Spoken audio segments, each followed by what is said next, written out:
How you doing, folks? So picking up this lad now later on today, but not too sure if he has a collar or a lead or anything, so I'm just going to whip together a little slip collar that I'll use either way when it comes to training. But as you can see here, I've got like a tan and a black Paracord 7 strand. Strength's meant to be 550 pound per cord, so it should make a nice strong collar. I've ripped roughly about 22-25 foot per colour, so it should make roughly about a 15-inch collar.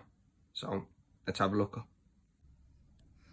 Now what I've done is between these 2 points, roughly about 15 inches, so I've just threaded the paracord through, looped it over and kind of brought it back down. Now the reason I want to bring it back down is because I want to do like a cobra wave, and the cobra wave will lock this in, so I don't really need to do any major knotting.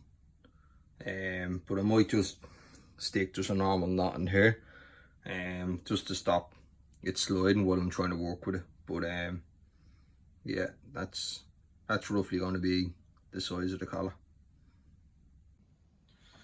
So essentially what I want to do is I want the tan to be on the outside with the black kind of going down the middle. Is kind of what I'm looking to get. So what I do is I create a loop over the top, then with the black strand I'm going to feed that over and then bring it back and through the loop. Now I'll just have it bundled up to make it a little bit easier, and then it's just a case of just cinching it down.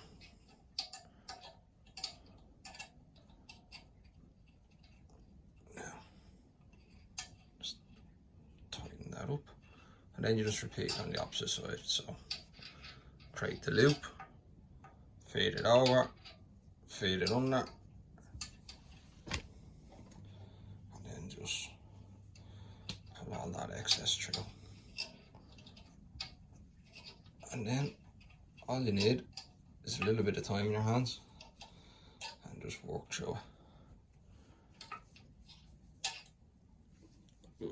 It's getting all tangled up.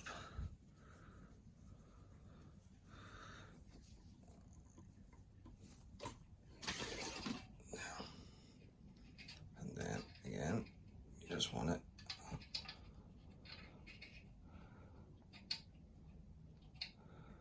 cinch it down.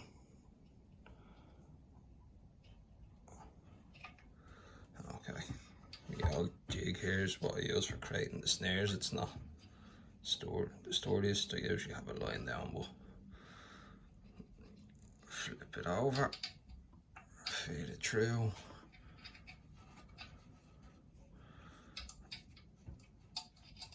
and then black goes over, behind, and through. As you can see, it can get a little bit messy trying to do camera work and all this stuff together.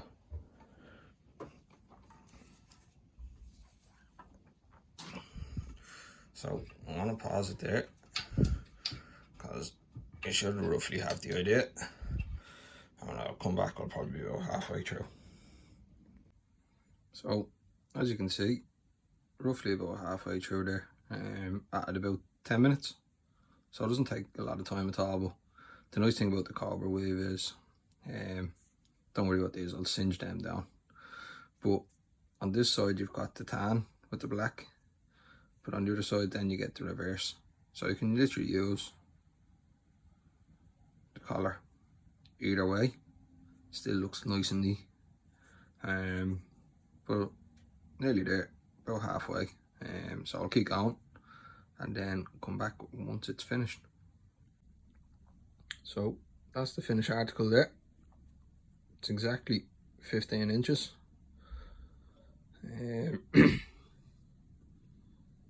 In hindsight, probably didn't need as much cord, but I was going off the rule. For every inch you needed a foot, so, and then just a little bit extra because you don't really want to run out as opposed to having too much. But no, I think it turned out well. Again, it's just going to be a slip collar, so worst case scenario, if he has a collar, happy days, I'll just use it for training. Sorry, I suppose I probably should have shown you how it works, because I know most people are going to be like, oh, it doesn't fit. Essentially, all you need to do is just flip the ring over onto whatever side it is you want to use, and you just feed the collar through, and then all you need to do is make sure that that's wide enough to slip over the pup's head, and you've got yourself a slip collar. Grand and tidy, 20 minutes work. You can see there, I've just probably trimmed that a little bit off or singed it again, but I've just cinched them down, and I've cinched them down there as well. There you go.